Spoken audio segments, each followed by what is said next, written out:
All right, Territory Marks is back, baby. Episode 4. Oh my gosh. Episode 4. It's well, a lot of big news actually. A lot of stuff to talk about in the intro to this. First of all, welcome back everybody. Paul, it's great to be with you as always, per usual. Great to be with you at the cusp of summertime. We are in the heat of it. That's I hence the title, right? Yeah, I wanted to title this feel my heat because there's a lot of heat in this episode. There's a lot of heat in the um in the summer right now.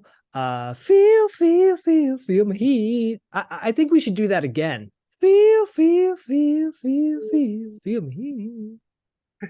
You can't take the magic that's on those tapes. That's our magic. That's our magic is on those tapes. We have to take those tapes and we have to get them to the radio or whatever he says. And Get then the what is record deal to pay you the money. I don't understand why you can't understand this. that is an YP, not an MP. Your problem. YP, MP, I don't understand this inside jargon. Yeah, that's what I was trying to remember. Oh my gosh. Yeah, you can't go wrong with old Reed and Dirk. No, you can't. But I kind of like the first match we're going to talk about in just a minute. But y'all, No, that's late 70s. I was gonna say, or would that have been 80s at the I time? think it was right on the cusp. I think it was after.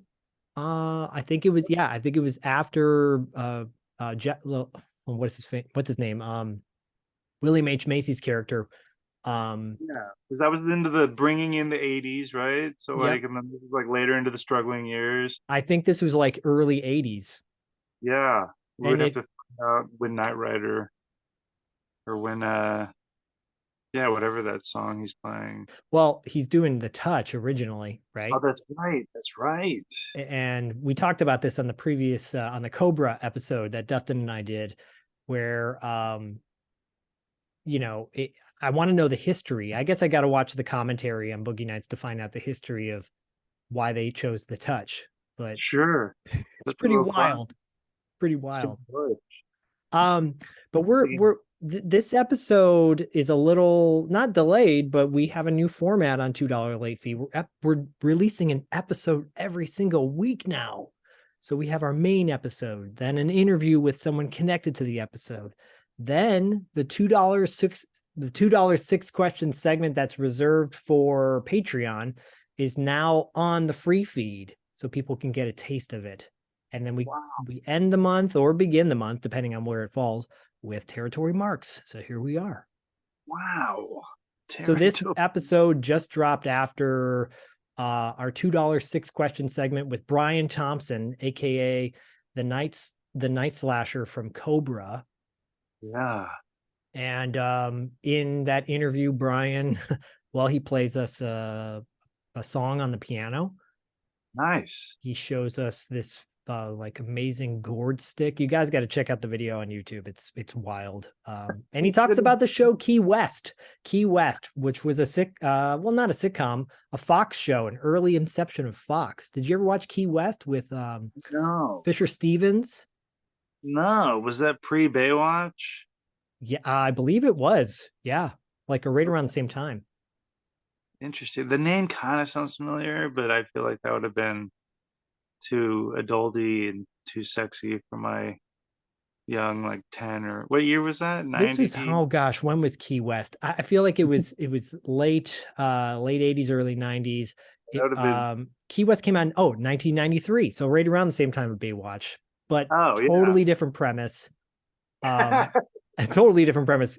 Really quickly, Fisher Stevens plays a guy who like basically wins the lotto up in Boston and moves down to Key West to become a writer like Hemingway, and things don't go as planned. But Brian Thompson plays the local sheriff in town, who's like this Zen yoga master. It's so against type, and he is brilliant. So, anyways, there's dolphin talking and all sorts of weird stuff in Key West. It's a wild show.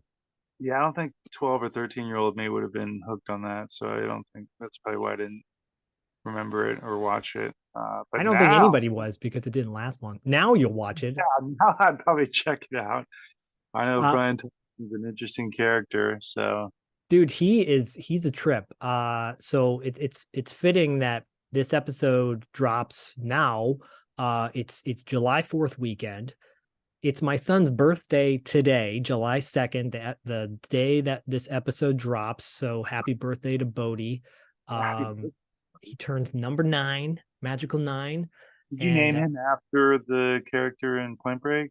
that I get that question all the time. And the answer What is else would it be, right? I don't the know. no, it's he's named after the Bodhisvatta, the Bodhichiva. I forget how you say it, but the Oh, very the Bodhi mystical. tree. Yeah, he's named Very. after the tree of enlightenment. Oh, that's Um, amazing. but I've joked, I'm like, well, I could have named him Dalton from Roadhouse. That would have been good too. He would always be nice. Oh, nice one. There you go. Feel my heat. Yeah. I'm gonna be doing that through this whole thing. I titled this "Feel the Heat" or "Feel My Heat" because these matches that we have today have a lot of heat around them, either in the ring, outside the ring, behind the scenes, in front of the scenes, blah blah blah blah blah. It's true. I'm going first today because my match takes place in '83. Yours takes place in '87, I believe. Yes, yes. I'm going to get right into it with my match. Ring that bell. My match is the Von Erichs versus the Freebirds from July 4th, 1983, the 40th anniversary of this famous match. It was for the World Six-Man Championship belts, a belt I miss to this day. If they're going to bring back a belt, that would be maybe the one of the belts that I would like. How about you? I mean, I think, yeah, I think that's it gets muddled, right? Today, I guess they would call it the Trios Championship, Oh which yeah, yeah, I think Lucha Underground kind of brought back to the forefront that's right. from its partnership with AAA.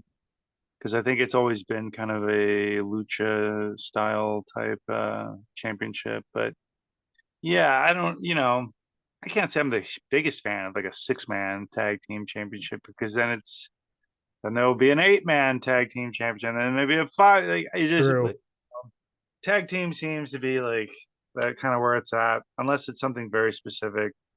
Um, true. no, I don't. I feel like there's too many titles in wrestling as it is. So that's just me, crabby old man, I guess. I'm Uh, not disagreeing with you on that. but it is interesting, but it just, I would have, it makes me wish that Demolition with Crush they would have been like a 6-man tag team championship. Um, Yeah. Did they use the Freebird rule? I think so, but there really weren't any other 3-man teams in WWF at the time. So No. it was always kind of some like rock, paper, scissors, one of you sits out kind of thing. I think Yeah, that's true. It would have been nice to see. I liked Crush, by the way. me too. When I liked that formation of Demolition, that was pretty sick. Um, Absolutely. and if anyone's wondering what the Freebird rule is, wasn't it once they became like tag team champions that because there's 3 members of the Freebirds, and we'll get to this in a second, they would like swap out guys every now and then?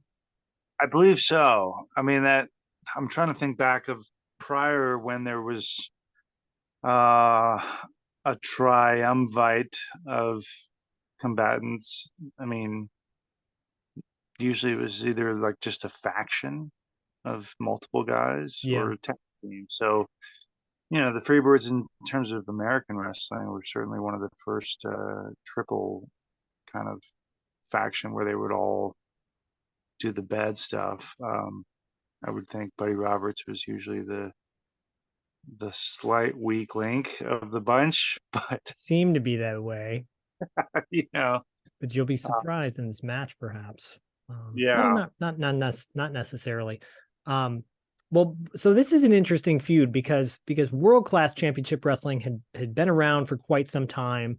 Actually, Fritz von Erich, their father, um, started the Fed. Well, it started way back when we're talking late 60s, and it really hit its stride in like 82 yeah, when Gary Hart We talked about Gary Hart in previous episode, and we will talk about him again for sure. He was like one of the bookers, one of the masterminds behind many of the storylines in World Class. And Fritz's sons, he had several, and we'll get to that as well in a moment. But his main sons that wrestled were Kerry, David, and Kevin. I think in 82 is when they really started coming into their own. And the Freebirds in 82 were somewhat of a babyface team. Michael P.S. Hayes, Terry Bam Bam Gordy, and of course, Buddy Roberts. But in December of 82, when Kerry had a match against Ric Flair, Kerry Von Erich being the modern day warrior, as they titled him. He battled Flair for the NWA title, and the match was interrupted and altered because Michael Hayes turned on them. And suddenly the Freebirds became the most hated team in Texas. In the South. Well, I guess when they go to Georgia, they were big baby faces. True. Yeah. And Georgia plays a part in this as well. This feud would continue on over the course of the following year, 83. And in the course leading up to this, Buddy Roberts had a hair versus hair match versus Iceman King Parsons, and he lost the match. Parsons put Nair on his hair, basically the hair cream, and removed it all, made him a baldy. And so he would wear a wig with headgear on top of it to conceal his bald head. And so that was the reason why you'll see in this match, or when you watch this match, and of course the links are in the show notes, he's wearing headgear throughout. And this match was, this feud kind of culminated in July of 83 at the, so this is interesting too. If you go into the show notes of like YouTube and online, they say one says it's at the Dallas Sportatorium, another one says it's at Texas Stadium. We believe that it's probably at Texas Stadium or something like that. Sportatorium has a very distinct look where you can tell it's not an outdoors feel to it. It's very much a smaller, dingy kind of, I don't even want to say arena. It's more like, it was like a bigger bingo hall-ish type. I mean, it was Sportatorium. It was kind of a hall, a giant hall, but it was old and it was bigger than, like, say, a bingo hall, but not quite an arena. Yeah. So, yeah, but very distinct look to it. And this very much is Texas Stadium as far as I can tell. Yeah. I mean, this has a bigger feel to it than does the Sportatorium. If really quickly, if you guys want to know more about World Class, and we will continue to talk about them through the episodes, of course, there's a great documentary called Heroes of World Class. I actually put that link in the show notes too. It's free on YouTube. It has footage that the WWE I don't think ever got, and in interviews that the WWE never got. It is the most exhaustive documentary on World Class and the Von Erichs and the whole history of the promotion that I think you'll find out there.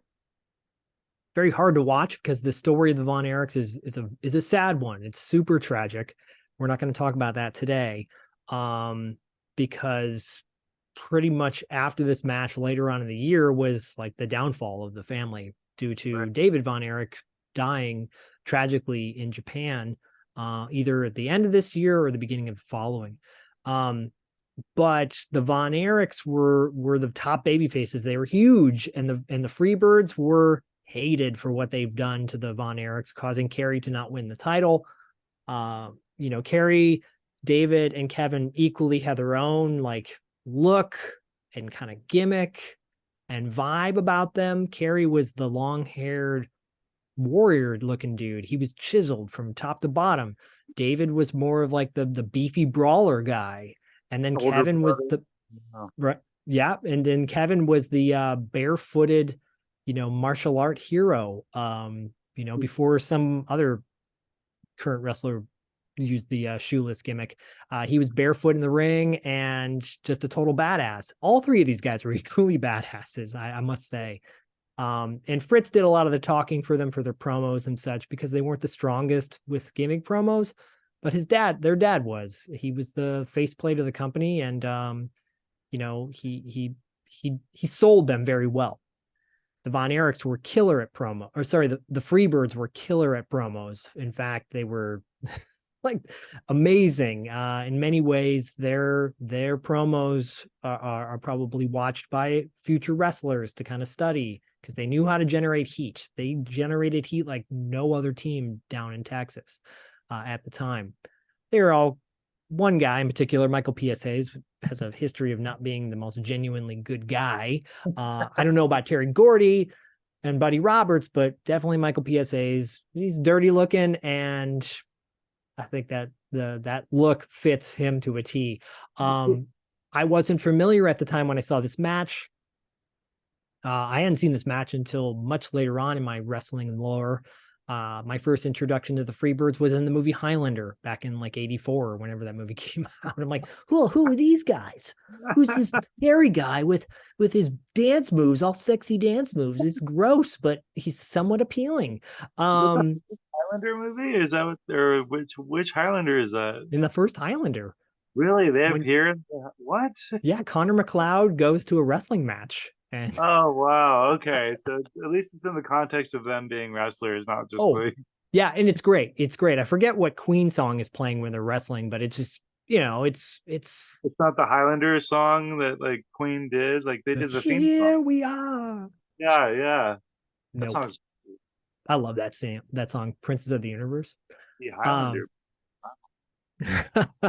But yeah, this match with the Freebirds and the Von Erichs, top babyface, top heels colliding in July.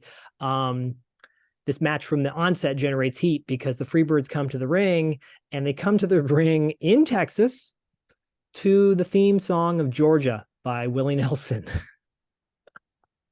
You hear the crowd just like, boo! You can hear specifically so many just guttural, oh my God, that's the last song you want to hear when a team is coming to the ring. They come to the ring with their stars and bars on their adorned on their robes, and their Confederate flags. And of course, Mark Lawrence, the commentator, is like, oh, the beautiful robes of the Freebirds.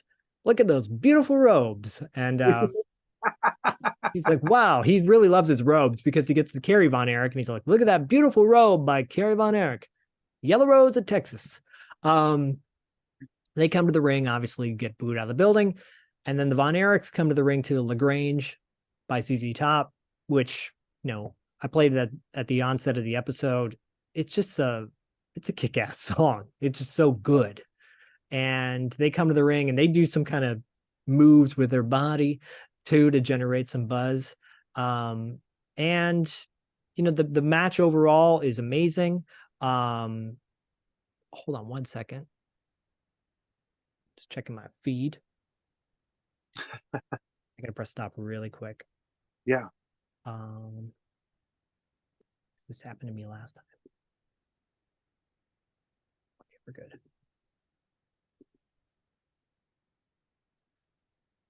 Just a second delay there.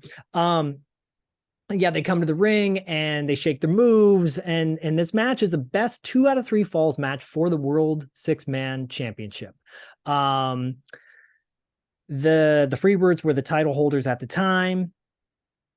This has a happy ending, folks. Much unlike many of the matches we've chosen in the past. But the match starts with David Manning as the referee, and David Manning gets copious shout outs throughout this. David Manning was one of the main referees in World Class. I wasn't familiar with him that much until I saw the documentary Heroes of World Class, but I think he had a reputation of being like, he was the Tommy Young of World Class Championship Wrestling, right? The match is a brawl fest. It is just like sloppy punches and bear hugs, and not a lot of like technical moves. There are some cross bodies. There are some kicks. There are some splashes, but nothing too flashy. The first bout is won by the Freebirds when Terry Gordy pins David Von Erich with a crossbody after a quick tag by Roberts. Like Roberts had been in the ring the whole time and then quickly tags without obviously David Von Erich seeing. So it was like a sneak attack. This is interesting too, and we can talk about this, who gets pinned and whatnot. Gordy pins David Von Erich, and then there's like they give him a short break, like a minute break. Match picks up again. Kerry Von Erich eventually gets in the ring, and he's wrestling Buddy Roberts, and Kerry Von Erich, with the help of David Von Erich, do like a clothesline. David's on the outside of the ring, Kerry's on the inside of the ring, and they clothesline Buddy Roberts together, and they get the quick pin.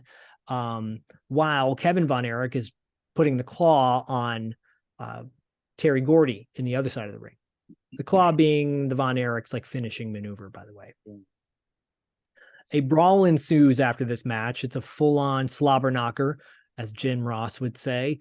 And David Manning gets on the mic and he scolds both of them, both teams. It's hilarious. He like scolds them. He's like, "We're not going to have this. This is a championship match. And you know, I have no problem disqualifying both teams if I have to. And to help me out, I'm going to bring in Bronco Lubitsch." And the crowd goes wild. Bronco Lubitsch was a veteran wrestler turned referee for World Class as well. And so now they've got two refs in the ring at the same time, which I had never really seen up until that point. I thought that was pretty cool. Yeah. Eventually, as the third fall commences, David Manning gets knocked by Kevin Von Erich really hard, and he falls out of the ring. And he falls out of the ring pretty hard as well. And eventually, in this melee muck, Kevin ends up pinning Michael Hayes with a crossbody to finish the match, win the championship and a big trophy, by the way. And much to the anger of the Freebirds and their selective fans, maybe in the arena. I doubt there were any Freebird fans out there. And the Von Erichs win the championship, and that's the end of the match. Mark Lawrence, like I said, was on commentary. Most of the time, Bill Mercer was like the main guy at World Class, but Mark Lawrence, who went on to become a Baptist or Methodist minister, has a very interesting way of talking, and he gets very animated, but he never goes above a 6 on the volume scale. It's quite remarkable. But this match, it's very similar to the Magnum TA Nikita match in the energy of the crowd. It is fever pitched. Both teams come to the crowd through the crowd. They don't even have the entrance like we would see in the WWF at the time, or NWA, or Mid-South. They came through the crowd. Crowd was like pulling on them, and it's like almost violent. The Freebirds are making their way through the crowd, and people in the crowd look so pissed off at them. And the Von Erichs, every person, man, woman, and child, wants to hug and kiss them. And sometimes they did. And sometimes the Freebirds would kiss back. And I'm not saying you should do that or not, but it's got to be careful, because you never know. You never know. Anyways, they come through the ring through that piece of string, like Paul had mentioned in a previous match. It's a wild setting, and it's a wild match, and it's just a full-on brawl punch fest, but it's so much fun. I'll turn it over to you, Paul. What are your thoughts on this Freebird Von Erich match from July of '83? I mean, it's certainly a very, very historic and classic match. Just atmosphere alone, I think. I don't know if this was the start of their running shows at the Cotton Bowl, Texas Stadium, but the energy is electric throughout. I think if anything, you can really see just how big the term rock stars applies to the Von Erichs here, because and I wouldn't say that it's hard to say that one was more popular than the other. I think each Von Erich definitely had their own set of fans, but there was definitely something pretty pretty astronomical whenever Kerry would get in there. And I don't know that it was because he had, the most chiseled, biggest body and was the most tan and whatever. But, from what I can tell, it seemed like David was, for the most part, the most accomplished in terms of being able to put together like a match and being the best professional wrestler of the bunch and one of the better talkers of the group. And with what you had mentioned about them maybe not being the strongest promo guys, I agree in the sense that they weren't the strongest in a traditional kind of professional wrestling promo sense, but I think what really added to their charm and made them so endearing was not just them being, the local boys and the son of Fritz, who, funny enough, Fritz was a big heel for a long time because he was, like the German sympathizer, and that's Yeah. where like the Iron Claw kind of came from. And he was just a dastardly villain, in the territory. And so I think once it got out that he was kind of in charge of world class and was kind of the big papa figure, and now he's got these young boys, and they're, Texas born and raised, and so Got they, these young boys. yeah, yeah. I mean, they were destined to be over, in the positive bayface sense. And his promos weren't anything crazy either. No. I think it really helped these guys is that they were real. They talked real. Yeah. They really they looked like guys that you might have known on the high school athletics teams, or guys you might have gone to high school with or college with, or been raised with, that family of athletes, so I think they were just very real, and they spoke very real too. They weren't the smoothest in terms of how they spoke, but again, that added to just them being legit. They weren't putting on a character or a persona, so to speak. They were just honest, very Yeah. honest and legit competitors and athletes. And I think that's part of what really made them so hot in the territory for so long, and especially with the women and the young girls. And they were just, it was fever pitch stuff, so Crazy. they could come in and or just start fighting back or just grab a headlock or just, anything that they would do would erupt no matter what point in the match. So I thought that was very clear here, as it is in most of their matches. And the Freebirds, amazing at getting heat. Say what you will about Michael Hayes. He knew how to how to align his troops and how to execute, and knew when to sell very well, and knew when to sell kind of that chicken shit heel kind of way. And I mean, the poofed up, overflowing mullet kind of hairstyle that he, I mean, like it was like his mullet had a mullet. Like I didn't even understand. It was insane. Like it It was was like a lion. insane.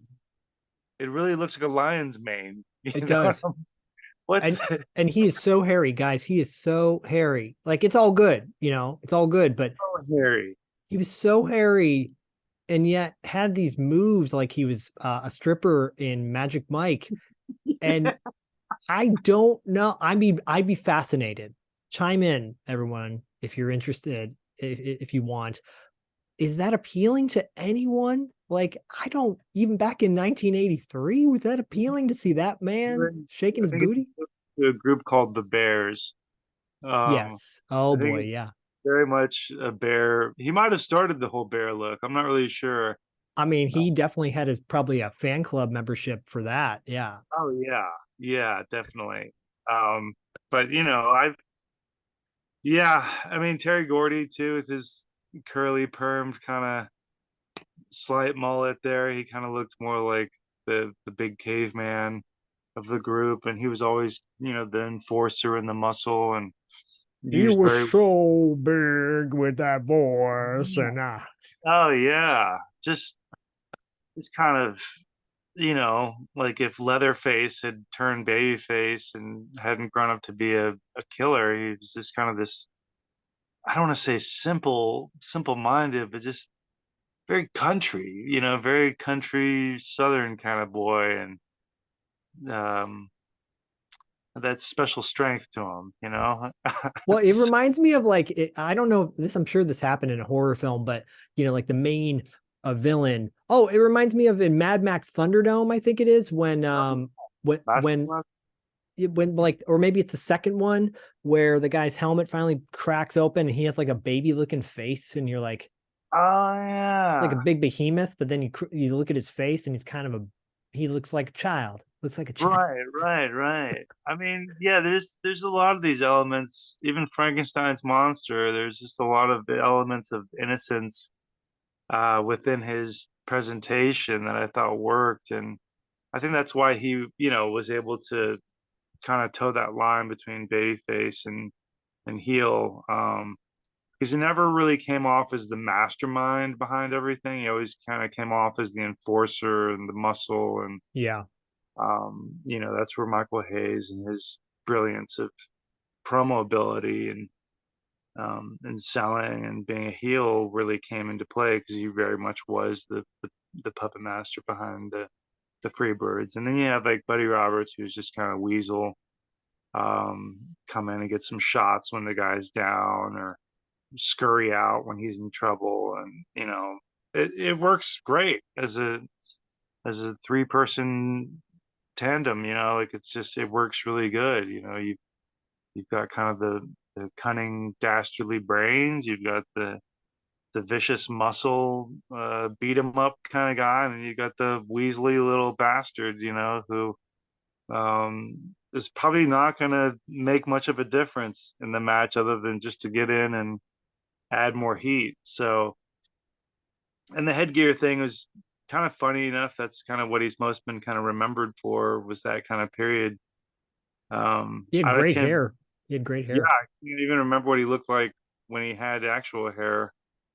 He Uh, had like the gorgeous George kind of hairstyle, like the full I mean, on to, blonde. to cut that off, I wonder if there was some other underlying issue behind that. Maybe, but man, talk about some gusto to do a match like that with Iceman King Parsons, who was really over at the time too. Again, we may cover one of his matches, but man, Funny, because Iceman King Parsons was in the locker rooms when I was coming up in Texas, especially when I'd be up in like Dallas, Arlington area. He was kind of that old vet that would still be used here and there as like a manager and stuff. He was always a very nice guy, and really cool. yeah, it was neat. It was neat. And so He's I one of the few guys out of that territory that survived. sure, Again, but we will cover wrestlers from world class besides the Von Erichs and the Freebirds, I'm sure, down the future. Chris Adams and Gino Hernandez, perhaps, and yeah, One Man Gang used to have had a great rivalry with Kerry Von Erich before he sure. became Hakeem, and Rick Rude got a start down there too, and I mean like Brody, Jay Bruiser Rob. Brody, yeah, of course. So many have gone through that era, and gone through that territory. I mean, well, we'll talk about them here shortly. Yeah, no doubt, no doubt. So, So I think it's safe to say, um, I'll be honest with you, I was surprised at the outcome of this match in the sense that I was surprised that the Von Erichs won, um, for one, but for two, the way the match went down. So like David Von Erich gets pinned first. It's interesting who gets pinned, right? Because is that an important aspect of wrestling, like getting pinned in um, a I think it can be. It can definitely be part of the psychology of it, where you're thinking, "Oh my God, if David got pinned, like we're in trouble." yeah, You would maybe think Kevin would be the most pinnable, out of the yeah, three, I think. And so to pin, sort of what would be deemed the unofficial captain off the first fall, we're in trouble. yeah, We're in trouble. And so, and that's unfortunately, I think that's two out of three falls is difficult to put together, because it it's going to be fairly no, I don't want to say predictable, but you know, a 2 out of 3 falls match, if it doesn't go 3 falls, it's going to be disappointing, right? But Yeah. then Yep. for it to go 3 falls, it's fairly predictable. Yeah. It's like the NBA finals, you know what I mean? Yeah. So you're thinking, well, the NBA is going to want to squeeze out some more ratings and TV out of this. They're going to start to make it to where this gets more evened out. Um, for a 2 out of 3 match in wrestling, it's always going to come down to 1-1. Who's got the definitive fall in the third? So oftentimes, yeah, it seems like the heels will take that first fall and Yeah. they struck first, and that kind of thing. And then it's like the baby faces will fight back and either catch a flash pin on that second one or have a real definitive second fall, and then it's the everything will be odds will be against them in the third fall, and they'll eke it out, and whatever, or the heels will really do something very underhanded and cheating and pull out that third victory. And so I think I'm surprised you were surprised that the Von Erichs wouldn't win on 4th of July weekend at the Cotton Bowl. Come I on, you guess think they really wanted a riot I at guess the I'm just Cotton Bowl if the heels from Georgia came in there with their bars and stars and walked out with the victory? That ain't gonna happen. well, I guess I'm more surprised. Like, I guess I'm so used to, maybe I'm accustomed to watching so many swerve jobs in NWA in the late 80s, dusty finishes basically, and some sort of run in. And so I mean, ultimately I'm like on the edge of my seat cheering for the Von Erichs the whole time. Because they look like dudes you want to have a beer with. They look like nice They're like kids, they're hair metal, like, or like hair rock guys without the rock ability. You know what I right? mean? And They've David, David was tapped to be. He was going to win the world title against Flair, which Kerry ended up winning. I think the year later. And of all the guys, he seemed, yeah, maybe he was the most over because he had this attitude. He looked like he'd be on Yellowstone yeah. with, and he had a future it was either earlier this year or later this year. We're going to cover it, but he had a program with gorgeous Jimmy Garvin where valet for a day, a match. Oh yeah. And the promos leading up to that or post that are gold. But this Sunshine, whatever, and with Sunshine, yeah. Yeah. those All that good stuff. are Uh great. Before we get to your match, I just want to run down a few things from 83 that stood out to me. And we talked about 83 last episode. And it's so funny because Paul will go into this deep, like, oh, I gotta find all these facts, And I'm like, dude, it's just three. And but he said, but this is really good, and this is really good. But I had found some facts from 83 in the last episode. I'm like, I want to share these, kind of like the Metallica album that came out of 83. Um, Pirates of Penzance came out in July of 83. I only bring that up. The movie had Kevin Kline, Linda Ronstadt, and Angela Lansbury in it. It was a popular musical on Broadway, and Barry Bostwick played the lead on Broadway. Barry Bostwick played the lead too. He played Danny Zuko in Grease, and then that movie was made with John Travolta, of course. And so I'm like, wait, he had 2 movies. He was on 2 Broadway shows that he should have been the lead in because he was great.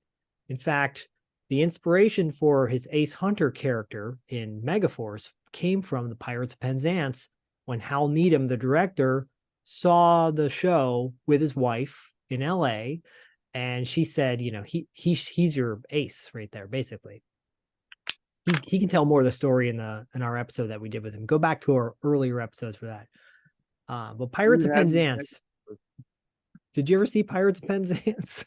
Oh, but I definitely saw Megaforce. I know you did. No, I know of Pirates of Penzance, but I never saw it. I guess I should go back and check it out. No, you don't need to. Okay. I thought it was it just stood out to me because I'm like, Oh, this is interesting. Yeah, another movie yet again that he probably should have played the lead in, but he didn't. So but now he Now, sells his underwear at conventions. I think of Angela Lansbury, I always think of Murder She Wrote. Of course. This would have been before Murder She Wrote, obviously, right? Yes, Probably, 83. Yep. yeah. Okay, wow. Maybe I will check it. I like Kevin Kline, No, there's other movies you can see. Paul and I are going to get together. We're going to watch Empire Films. Empire That's Films, right. the That's best right. Empire Films. Um, Brilliant. July of 83. Mario Brothers was first released in Nintendo by Nintendo in Japan. In That's Japan for the first yeah, time. It's the beginning of what clearly I'd say the most iconic video game character of all time. Would you say? I would agree. Yeah, I did not see the latest movie. Oh, I it's fun. vaguely It's cute. remember the original with Leguizamo and all that. That was That was wasn't trash. Lance Henriksen in that movie as well? I think Lance Henriksen was like N- good no, it for was Dennis Hopper. it was Dennis Hopper, wasn't Looking it? a little bit like Lance Henriksen, though. Oh, Oh, maybe I'm thinking Double Dragon. no, I that was can't. Robert Patrick. That was Robert Patrick. Lance Henriksen was in one of those. I swear he was. He was You're in right. the elevator action movie. No, I'm kidding. Ele- That would have been badass, dude. Elevator action movie? Really? Elevate? Well, I'd yeah. watch that. I think I'd rather watch a Burger Time. Ooh, Burger Time. Yeah. Well, at one point they were going to make a Spy Hunter video game movie with The Rock attached to it. I'm so glad they didn't. Me too. Yeah. Me Keep too. him away from all of our treasured franchises, Yes. please. Then they were going to go with Jason Statham. No, I'm kidding. I would have accepted that more. I would Come have been on. okay with that. Yeah. But yeah, Mario Brothers. Now, when you first started playing Mario Brothers for the NES, did you do like my brothers and I did, where whenever you'd have the remote and you would want to jump, you'd like lift the remote too? Of course. You'd press the button and like lift the remote, thinking that that would do it. And yeah, it was strange. When I Hand-eye first start, go ahead. No, just it was one of those early tests of hand-eye coordination that you would fail, not knowing why. It But reminds me of with my son because I was when I introduced video games to him for the first time, and he was doing the whole thing too. Like, oh, and my wife is like, "You're not. It's okay, Bodhi. You don't have to move. You don't have to move. you just press the button. He's moving with the whole thing, the whole screen. That's good though. That's good. I think it creates some early movement in children. It's fun, and then There's a makes you're talking about the Mario Brother movie, the one with Leguizamo. The cartoon was decent with Captain Lou Albano back in the day, right. but there's so many video games that could be made into movies. Like Gauntlet would have been really good, I think, Yeah, or Castlevania, Castlevania would be dope. I know they did Ghosts a and Goblins, Ghost and Goblins. Come on, right? Altered Beasts. Altered Beasts. I Yeah, heard a that rumor that they're going to do an Altered Beast movie. Sega's, because Sega, really. yeah. Oh wow. But Anyways, then you look at so many movies that are made from video games and they're terrible. yeah, and the Mario Brother movie's good. It's a good kids movie. I think in a nostalgic movie for adults. They You did asked that one right, and it's Thompson 90 minutes. about, did you ask Brian Thompson about Mortal Kombat Annihilation? One of the most unwatchable video game film sequels ever. I sure did. He did not have the most positive experience making that movie. However, Shao Kahn, I think that's his character's name. Yeah. I think he holds that character fondly. I think he enjoys that character. I don't think he enjoyed the experience of making the movie. Man, the first Mortal Kombat movie is not good. Let's be honest, it's not. Well, we're also learning about CGI, like early 90s CGI is brutal, It's right? brutal. I mean, it's like cut and paste. But you cast Chris. I love Christopher Lambert.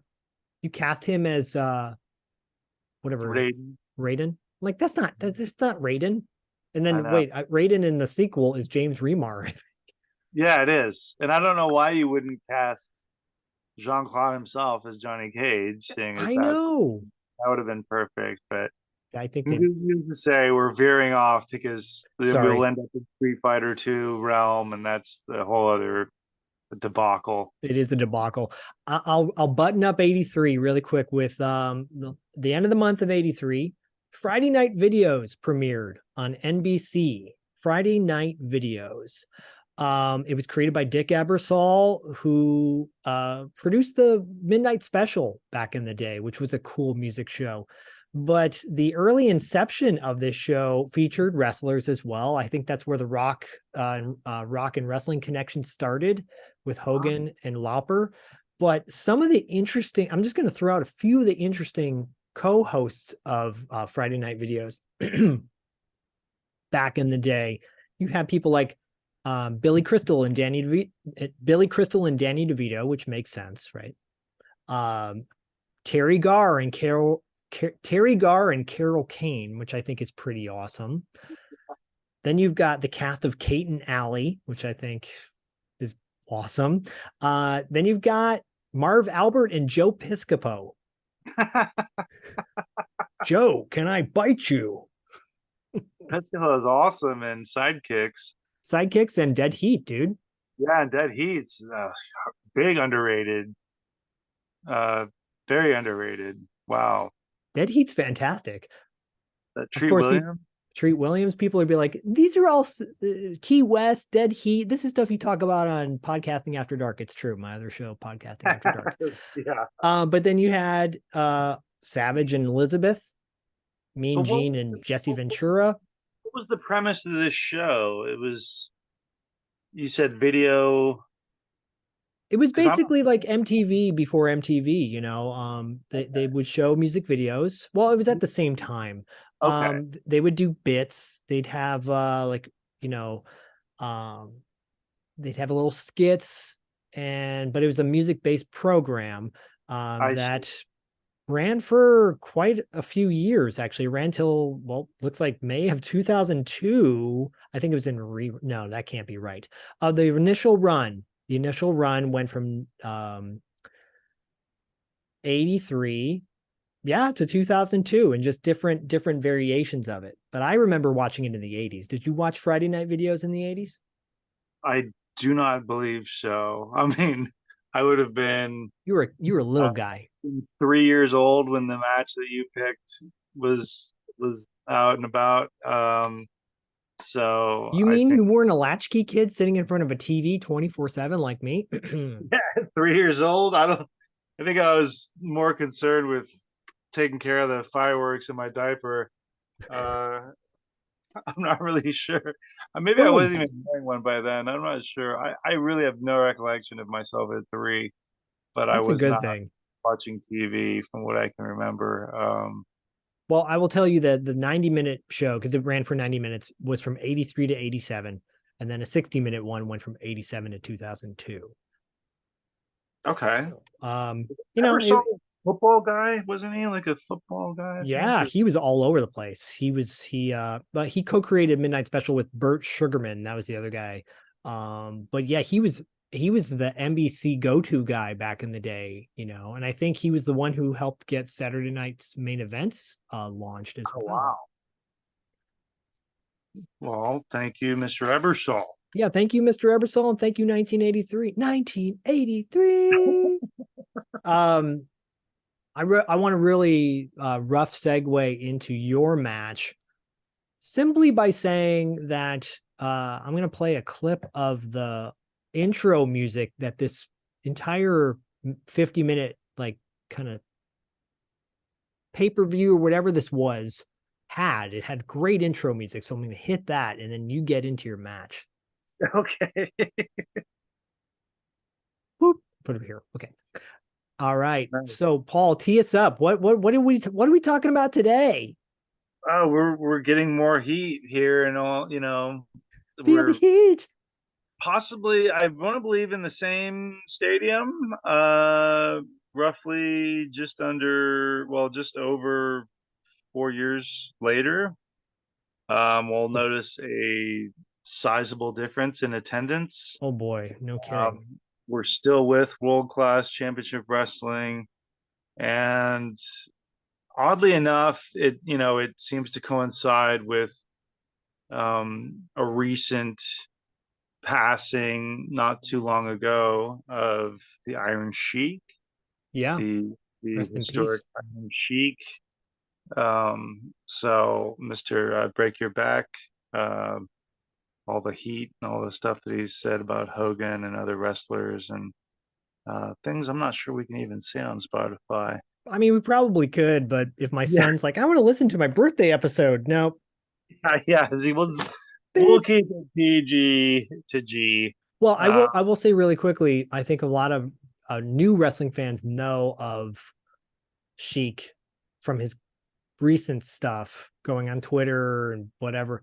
But right, this is 87 Sheik, which was a whole different kind of Sheik, right?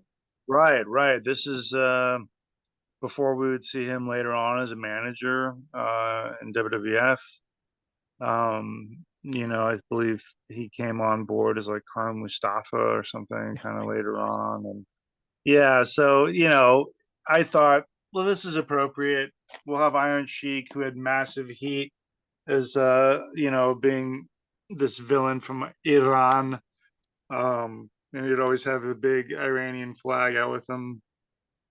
And funny enough, it was his opponent that that I've always been a fan of, but I thought, well, let me see if I can find some matches of his, which then obviously sent me back to Portland. And I thought, well, my last match with Kurt Hennig was a Portland match. Let me get out of Portland. It's Maniac Matt Borne, who most people would probably recognize as the original Doink.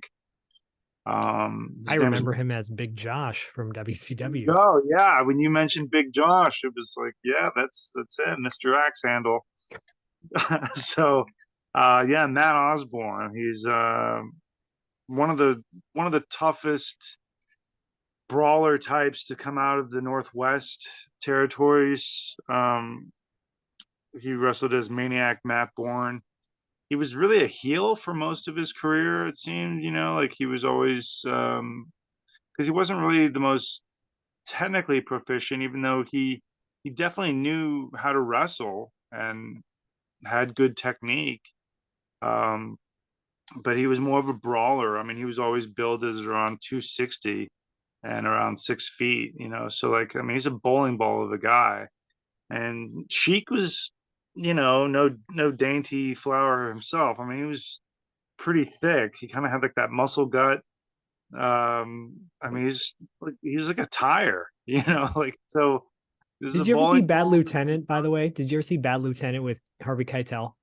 Oh, long time ago. No, So I can't remember it too much, but I yeah, remember he just being a slob. he's standing there with his naked crying, right? Yeah, yeah, And I'm like, oh, he's got Iron Sheik's body. yeah. Oh God, it's so true. Anyway, sorry. Well, I remember. I mean, I think if I'm not mistaken, same commentator was that Mark Lawrence, not to be Mark confused with Lawrence. Matthew Lawrence or Joey Lawrence No, or not any not like the brothers. Lawrence brothers that you worked with recently in your Lifetime film. What's Whoa. what's the name of that movie again? Baby Snatcher? Yeah, my best friend, the Baby My Snatcher. Best Friend, the Baby Snatcher, No starring more Paul Chief London. Dad. But I believe Matt Bourne comes out to Born in the USA. I mean, It's that's a cool. That's cool. Yeah, it's got the big waving American flag, and he's a baby face. So that was something I thought was very interesting about this show. Yeah. It took place in October 17th of 1987. Texas Cotton Bowl. They keep saying up and down that there's 10,000 strong here, but we'll let you decide for yourself when you see the match. Yeah. But by the way, in my match, Mark Lawrence is going, there's people still coming in the arena right now. And you're like, this is the main event, right, dude? And then your match, he's like, there's 10,000 strong. And I'm looking at the arena. I'm like, there's people. It's so sparse. It's so Yeah, I sparse. don't know if there's 1,000 strong. I mean, it's But it's and what, by the way, what's up with people who, well, my seat says C17 and I'm section 108. And you're like, you're in the back corner of the arena You can move up. Yeah, it's like the old Clippers games. You know what I mean? Like you could go to the What? Well, LA Sports rules are Arena. rules. Rules are They would rules. actually tell the fans to come down further, come down, fill in the seats for better for camera. I would have loved Uh, to hear Mark Lawrence. If everyone can hear me, come closer to the ring. yeah. Well, it's just yeah. I mean, anytime you're in the heart of Texas, which let's maybe not the heart. I mean, I like to say Austin's the heart of Texas. It really is. But up here, just north of Dallas, Fort Worth area, where the Cotton Bowl is, Texas Stadium, that's pretty damn Texas. Like you're at the cusp of the Panhandle. You start going upwards, farther north, up towards Amarillo, um, which is where a lot of my family is. It's funny. Matt Borne reminds me a lot of my recently passed Uncle Johnny. They had very similar kind of sense of humor. It seemed similar kind of body shape, burly. And that just struck me as I was watching it earlier. I was like, man, he looks kind of reminds me of Uncle Johnny. That's Rest cool. in That's cool. peace. So that but again, you see Matt Bourne as a babyface here. Makes a big thing on the microphone, like you don't know what country you're in. You're in the great USA, and tries to start a rather lousy USA chant. Yeah. Um, and then Sheik, not to be shown up by any means, goes out and gets on the mic and starts to say something nasty about the people, and Matt Bourne just smacks him upside the bald head, which brings him into the ring. And similar to your match, I mean, these are both brawlers. Yep. One of the things I thought was interesting was that throughout the match, as Sheik would get advantages, his boots were referred to as the rhino horn style boots. And I Yeah. always thought, yeah, those curly little hooks on his boots. I never heard of them referred to as the rhinoceros horn boots. Me It neither. makes sense. I Yeah. mean, yeah, I guess that, or one of those beetles that has I don't even know what those beetles are called. You know what I'm talking about? The I beetle that do. Are those called rhino horn beetles? I don't know. Maybe. they might be rhino beetles. I don't know. I always thought Uh, those boots looked really uncomfortable to wear, though. I agree. I mean, they always bothered me, So like when you can get heel heat for your boots alone, um, no wonder you're just a brawler. Like you don't have to do much else, and No. you look kind of just gross with your belly, but like mean and dastard. Like I wouldn't want this guy anywhere near me, Like he Right. just drips heelism. And it just continues to brawl throughout the match. I'm trying to think of like some other things that I had on here. There's an interesting point. I couldn't tell if this was like a no DQ match Yeah. or what the deal was, because there's a point midway to kind of later on where Matt Bourne starts fighting back from underneath. He's the baby face, Yeah. right? Right? And then he gives just like a real blatant shot to the nuts, to the Sheik, to the huge pop of the not 10,000 strong. The crowd buys it, they love it, but it's like literally right in front of the referee, and I'm sitting there. The referee kind of does this like, oh well, like kind of look on his face, and I thought, is this no DQ? Like, what is going on here? I don't remember them saying that. But it might have just been because of all the heat, the tremendous heat that the Sheik was getting. Um, but yeah, Matt Bourne's dressed in kind of these camo pants, and he kind of has uh, night combat paint or something, kind of like slathered throughout him. He looks like he just got done like a mud match or something, or he I just mean, you're got being done. generous. Yeah, I mean, he looks like he got done like changing the oil on like both their cars. I'm not really sure. It's like Yeah. military camo paint that you just kind of slather on your body. I don't know. It looked a little bit like that. I'm like, did he just come out of the sewer? What? Well, I fixed your septic tank. I had to go in there, but I fixed it. Okay. I don't know what you put down there, Mr. Sheik, but I wouldn't recommend doing it again. Certainly don't want to flush that twice. You have some chicken shawarma down there? What's going on? It is Lambos, Lambos. I stretch you, break your back, Mr. Maniac. I mean, Sheik is brutal in this. Like you feel his hits, you feel when he just like he's sitting on you, or Absolutely. Yeah, absolutely. And for an outside match, I mean, you could tell it was still fairly warm outside, even though it's it's October. yeah, So the outside matches are always interesting to me. They're always fun because having been in outside matches during the summertime, not so much in October. Maybe I have in October. It's usually pretty nice. You're still going to work up quite a sweat, but thinking back to the match that you covered in July, when that ring is sitting out all day in the Texas heat, especially during the summertime, you get bumped on that mat. It's hot. Like it's we usually liken it to like a frying pan. oof, Um, Especially if you end up in one of these shows that has kind of a vinyl mat instead of the canvas. The canvas yeah. will absorb the heat a little better and it won't be so singy on your back, but it can get pretty damn hot. But it looked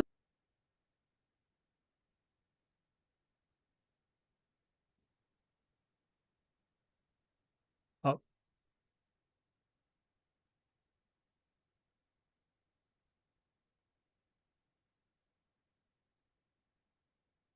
Paul, you muted yourself.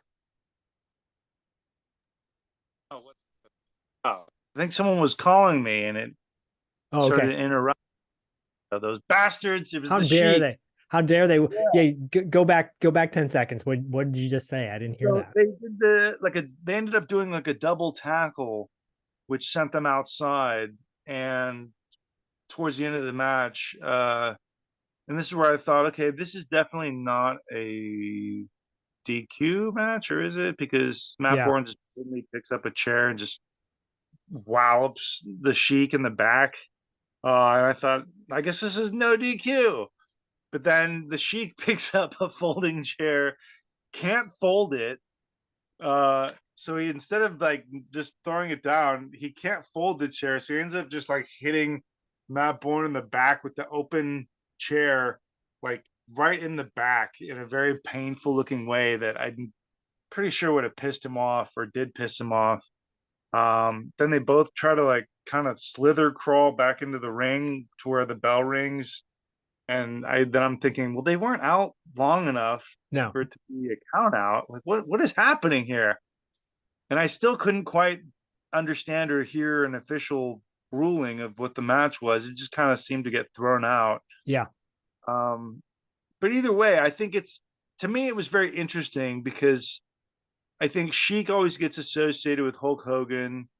yeah, People think he never wrestled anyone other than Hulk Hogan or Bob Backlund. right. Um, so it was just very interesting to see. And also, it's like Sheik only wrestled in the Northeast or only wrestled in Madison Square Garden. No, like I didn't even know he had appeared at World Class before, much less I had no idea that Matt Borne was a babyface in World Yeah, Class. And when he first kind of appeared on the scene, he was a heel. And, I know that he had done territories outside of Portland, but he was mostly a Portland guy. And to everyone's knowledge, Sheik would basically have been kind of a Northeast WWF kind of guy. So I just thought it was a neat thing to witness these two guys, known for being elsewhere. They're here in Texas at the Cotton Bowl, not 10,000 strong. Viewer, check, decide for yourself. But yeah, seeing Matt Borne a good 5 years before Doink would come onto the scene, probably a good 3 to 4, 4.5 years before Big Josh. And you're saying, did you have the Big Josh action figure? I did not have the Big Josh action figure. It escaped me. The Galoob made Big Josh figures. But if you go on eBay, you can find a Big Josh action figure. Oh, Uh, wow. and he comes with that big axe handle and chops down opponents. Um, Just the axe handle, not the whole axe. Just, yes, yes. And I just want to list his stats on here. Big Josh, lumberjack, height 6'1", weight 275, from Mill City, Oregon. His favorite hold, the double axe handle. A real former lumberjack, Big Josh won all around lumberjack honors 4 times before turning to wrestling. sounds Doubt really that. legit. Yeah, it sounds legit. Um, yeah, so I liked Big Josh in WCW. He was there for as I like to say, a cup of coffee. Yeah. Wasn't there very long. But this was you're talking about the fourth Cotton Bowl extravaganza. There it is. I never knew. Extravaganza. I'm like, did they do? So is this the fourth annual? And it had 4 matches on it. Well, at least on this video, the clip that the one we have in our show notes that you guys can watch. The first match was Mil Mascaras was one of the main wrestlers in it. The third match was Eric Embry versus Sean Simpson, and the final match was Al Perez versus Kevin Von Erich. Al Perez was the world heavyweight world heavyweight champion. Say that 5 times fast. Yeah. I don't know about world twice. Sounds kind of weird to me, but this match was I was not familiar with Matt Borne outside of Big Josh and Doink the Clown. I didn't really like Doink the Clown. I didn't like that gimmick. This Oh, was it. I love Doink the Clown. Bad guy Doink is great. Well, okay, I like the bad guy Doink. This was a time when I was not watching wrestling as much, and I think I was focusing. I was like focusing more on WCW, but still kind of wavering back and forth. I'm like, the cartoon component was kind of frustrating me. Yeah. And so I was not a huge fan of Doink, but I really like this Maniac Matt Borne. And I wrote in my notes, Maniac Matt Borne greater than Hacksaw Jim Duggan. I Um, mean, you've seen the standoff that they've had at an independent show. Did you see that match? It was like no, there's some clip out there. I can't remember when it was. Now, sadly, I want to say Matt Bourne passed away in 2013, maybe. hmm. Um, but there's a match where, after Doink, he would go on, like, apparently, I think from what I understand, he got let go by WWE, the WWF, due to constant drug infractions. He then showed up at ECW also for a cup of coffee.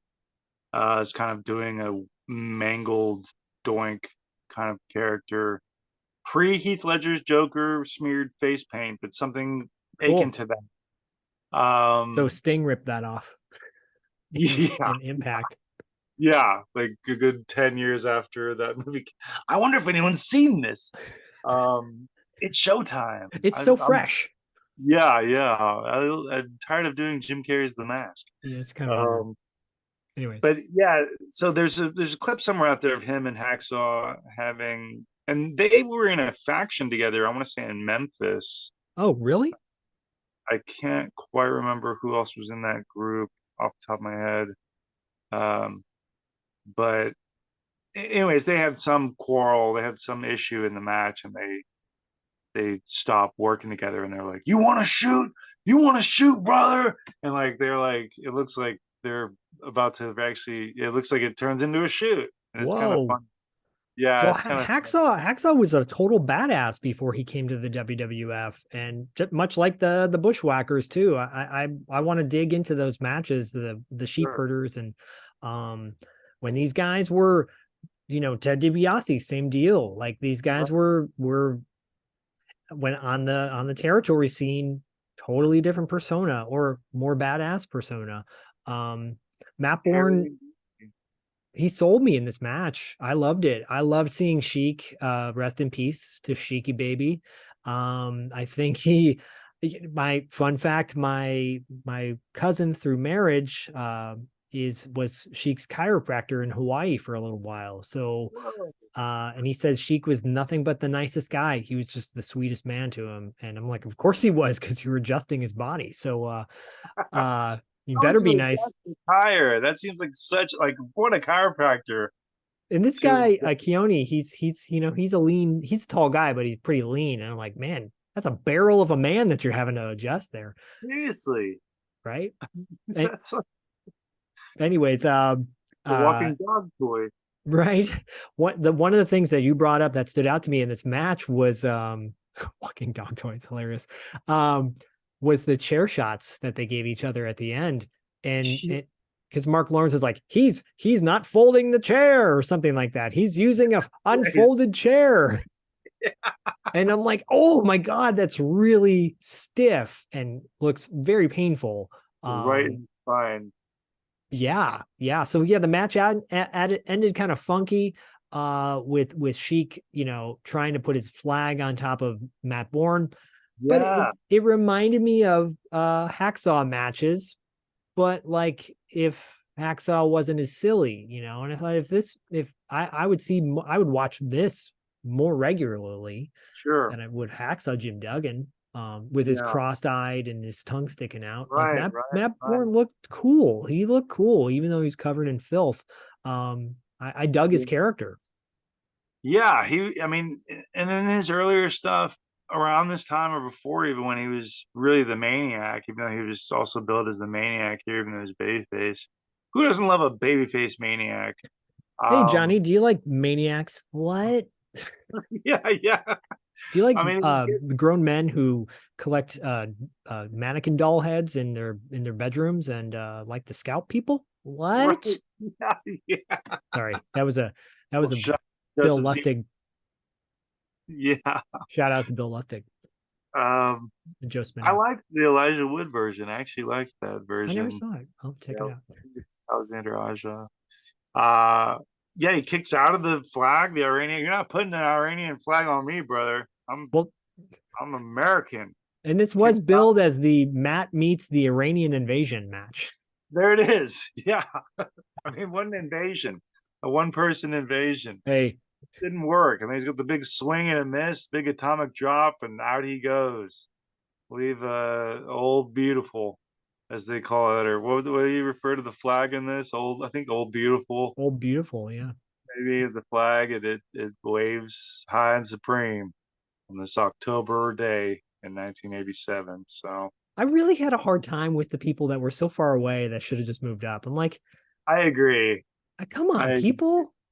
And it was like there's 1,000 at least on the floor here. I was like, Maybe 500, yeah, maybe. I mean, eh, yeah, Well, Mark Lawrence is like, I'm up in the announcer's booth. And I'm yeah, like, you keep saying that. were you watching it with binoculars, dude? Because that's really far away.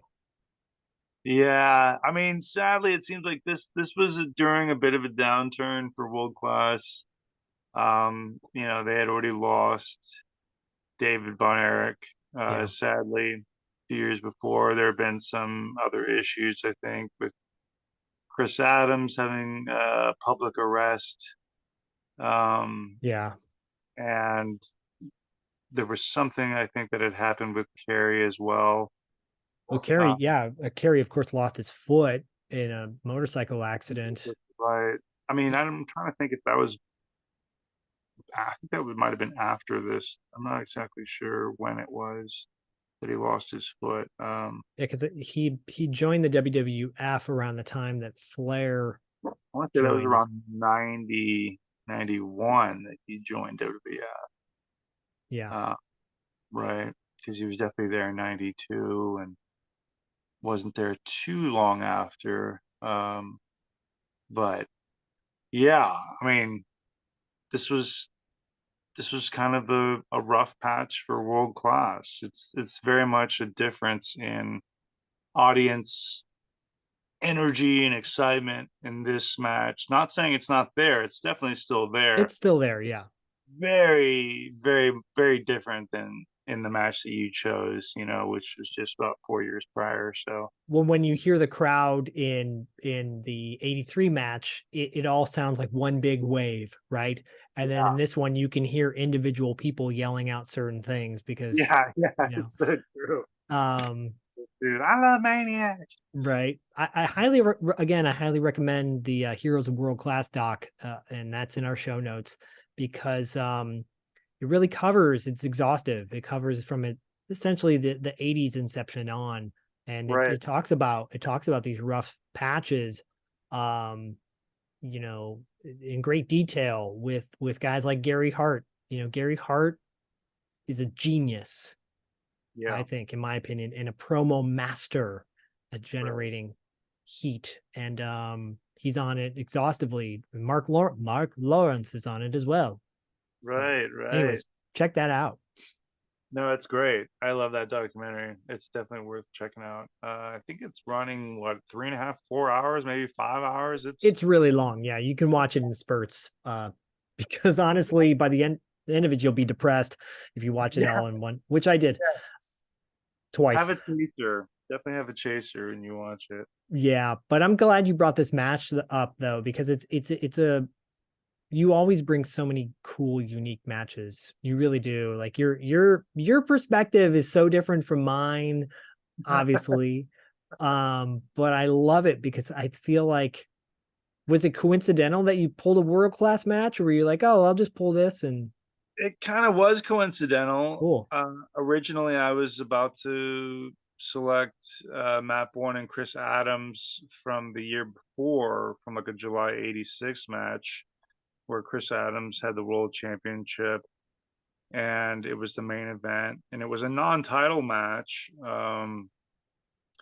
But you know, I just happened to think, there needs to be a little bit more gusto to this, and that was a very headlock heavy match.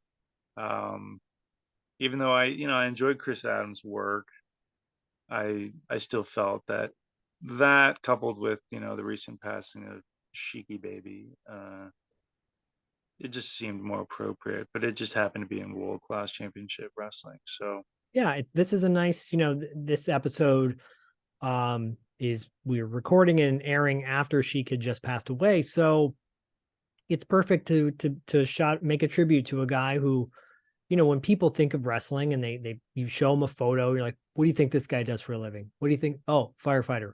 How about her? Oh, doctor. How about this guy? Wrestler. It's got to be a wrestler, right? No, he actually works at the Jamba Juice up the street. How dare you? I guess for both these guys, right? I mean, Yeah. Matt Borne, I would totally trust working on my car. However, I think after I come out to my car after he worked on it, I feel like all the pieces would be taken apart. And he's like, I found the problem. yeah, yes, true. That, or you would definitely want him to be clearing the forest out, you know, dead wood, so that it would avoid those future fires. Well, he is a lumberjack. It says it on his He big Josh card. won many lumberjack awards. I never understood why. Do you think that they made him just have the axe handle to avoid it influencing kids to want to play with axes? I guess. Oh God. Like I mean, obviously it's easier to travel. You can't, just travel with a long stick or something, put it in your carry-on, or I don't know what the rules are to traveling with an actual axe, but Jim Duggan he must have traveled with a 2x4, right? Which is, I guess. I mean, I guess, yeah, I would think so. Or a lot of times they would put that on the truck, the ring truck, like Okay, the yeah.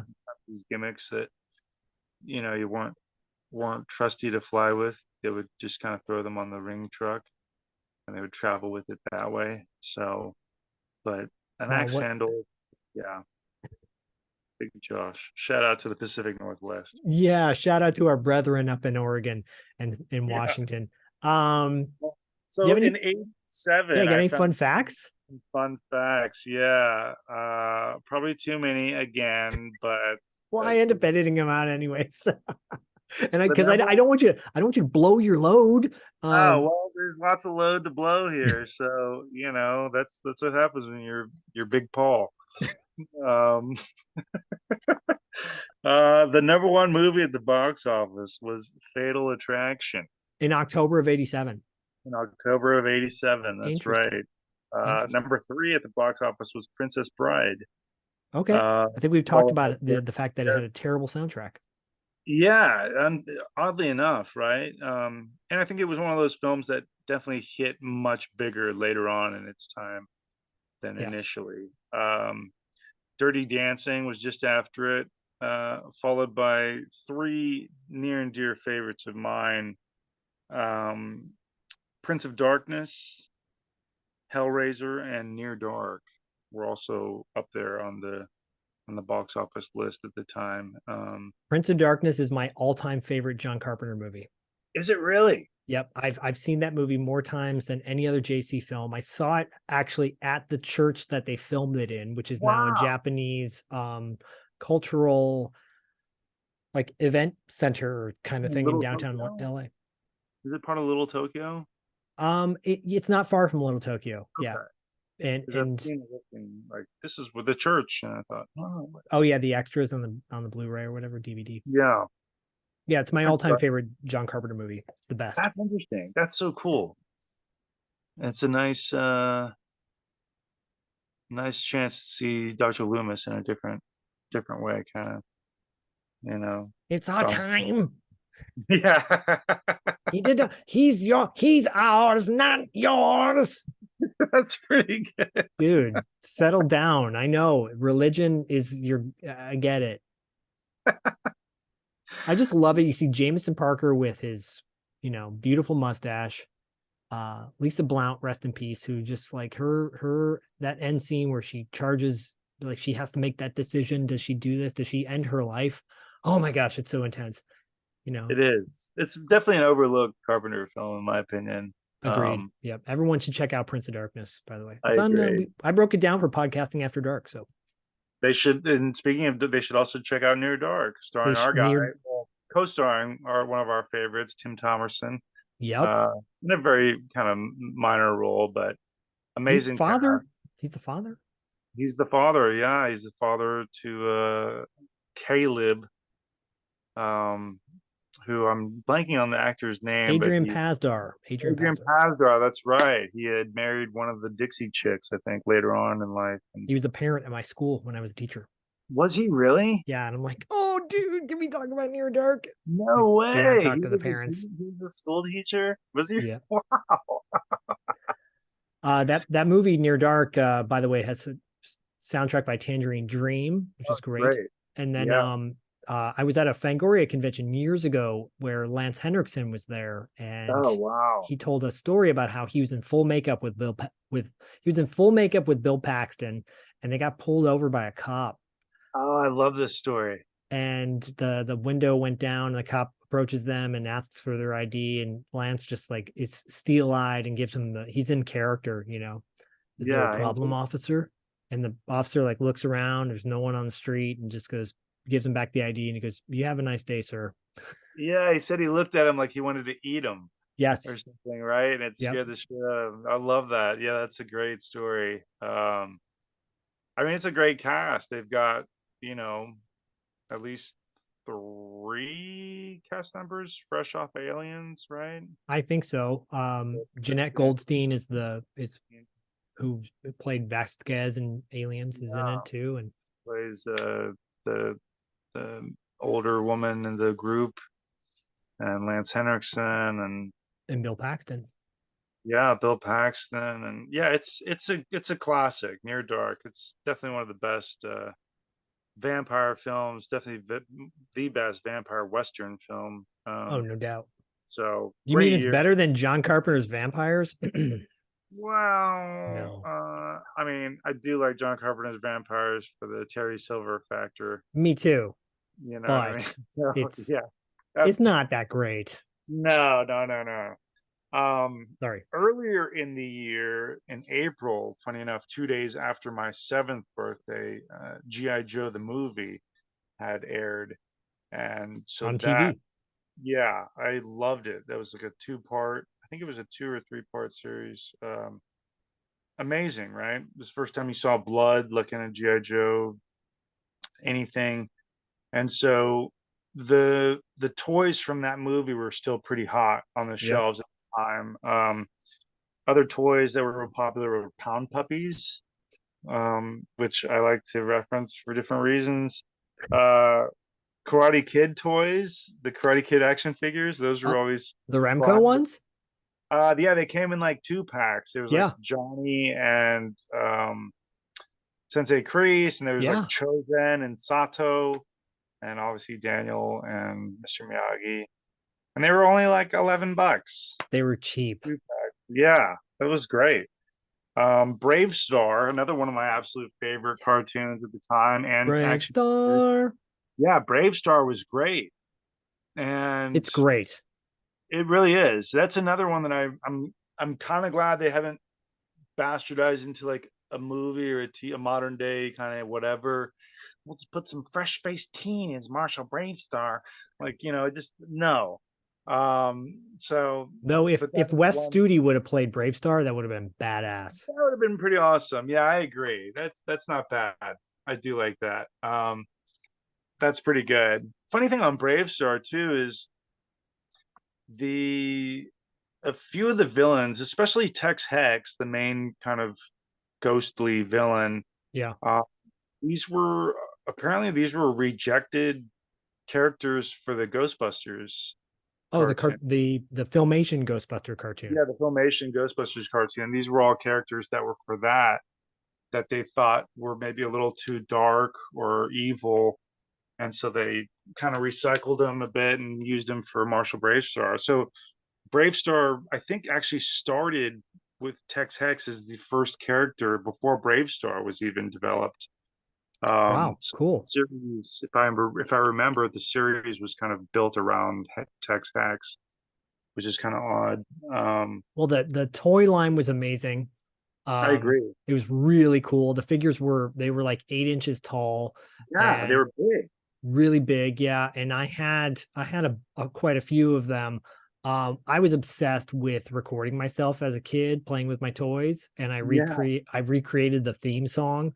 I'm actually gonna put it in the episode Oh, great. so you can hear what I sounded like when I was 8 years old, because I still have the recording. I found the tape. It's got me doing He-Man and Brave Star and Visionaries and Oh, Supernaturals.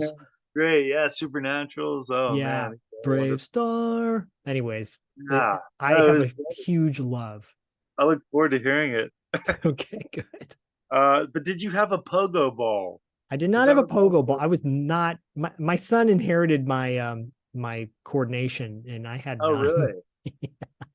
Oh, I recommend you trying to find yourself a pogo ball and give it another shot. It's I'm sure basically, you were really good at it. well, it's like the rings of Saturn. It's like Saturn, basically, right? That's kind of how the toy looks like. It looks like Yeah. Saturn, Yep. and you just kind of squeeze this ball with the inside of your feet as you Yeah. step on the rings of this Saturn looking toy and bounce around, and it was pretty fun. It looked Um, fun, and then I felt yeah. bad because I couldn't do it. Oh, come on. I have faith in Yi. Thanks. Um, Appreciate it. I'm more coordinated now than I was back in 1987. well, yeah, I would like to think most of us are.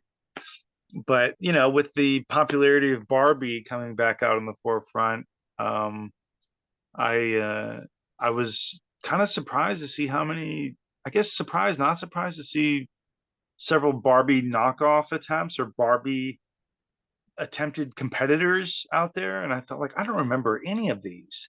But one I saw was Spectra and Friends from the Whoa. planet Shimmeron, and they each of these dolls came with a space hair pick. Okay. Oh, Uh, like Shira, basically. yeah, but they were fashion models Of from course. the planet Shimmeron, and you could choose between Spectra, Ultraviolet, Astra Gold, or Styla Blue. So Okay. you can probably just tell why that didn't offer really much competition to Barbie. But also a time of where we were in the 80s where some of this cosmic stuff was more popular, and they were willing. 87 was a peak year for 87 and 86, 87, 88 were like peak years for that stuff. Yeah, It is a trip to think about G.I. Joe, the movie coming out in 87, because I think the series that was supposed to be the finale of the series, right. but then they greenlit one more season, which it's the Sunbow. No, it's the Deke year that they did. It's not good. We tried. I tried to watch it with my son. We were obsessed. He was Oh, obsessed really? with GI Joe. We tried. I have it on DVD. it's not good. But the Did GI it Joe the have movie. her in it still? Say that again. Did that other season, that extra season, still feature Cobra Commander? Yeah, so Cobra Commander, obviously, at the end of the movie, he turns into a snake. I Right, am the man, right. right? And in the follow-up season, they bring Commander back. I think Destro does. Who's now like, Or and then they bring Serpentor. They basically turn Serpentor into a lizard, and he slithers off. And then what? yeah, and then Cobra Commander has this weird costume. He downs a he has like this cool like kind of silver mech outfit on, but then goes back to Oh, I remember. Yeah. he goes back to the traditional cloak over his head, hood, and Destro's gold. The animation's sloppy. The voice acting is Oh, that's a bummer. decent. I vaguely remember that. I feel like I would have kept watching it, but it must have been something that didn't stick with me there. I just really liked Cobra Commander because he was voiced by Chris Latta, who was Yes, an insanely underrated voice actor who I think also did Starscream for yes, he did. Trans for Transformers, maybe a few others, and appeared on a really funny Seinfeld episode. Oh, Uh, really? yeah, if you look up Chris Latta, Latta, Seinfeld, I think he's like one of the like some guy on the subway who's like staring down Kramer or something. I wasn't the biggest Seinfeld. I didn't grow up as like a Seinfeld fan. I've only really recently kind of gotten into it where I'm like, this is really good, right? Um, but either which way, shout out to Chris Latta, who is Nice. Yeah, I'll have to check it out. I'll have to check it out.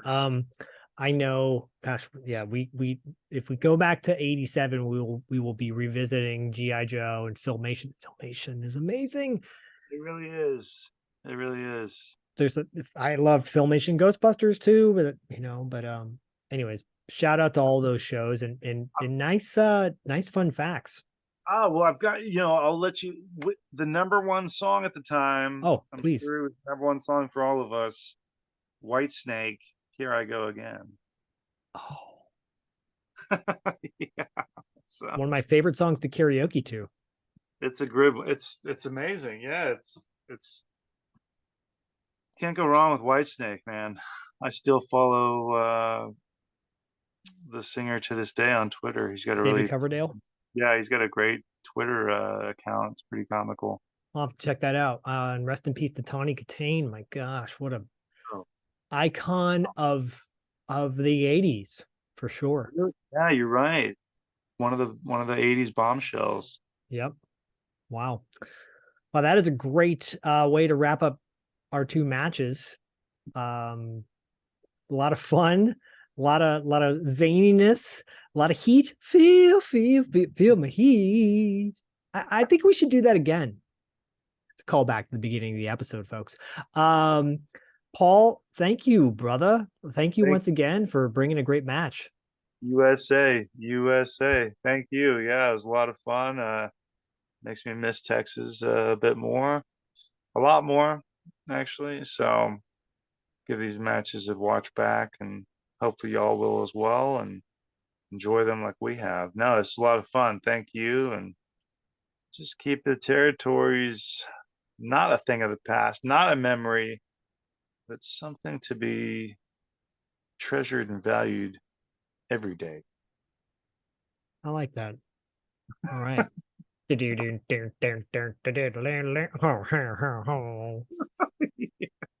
like that song, by the way, really quick? I do, I do. Yeah. I like that song while I'm working on my lumberjack events, getting ready for the lumberjack championships. When are those, by the way? I don't. I believe they're right after we record this, so better get ready. All right, everybody. Until next time, play us out.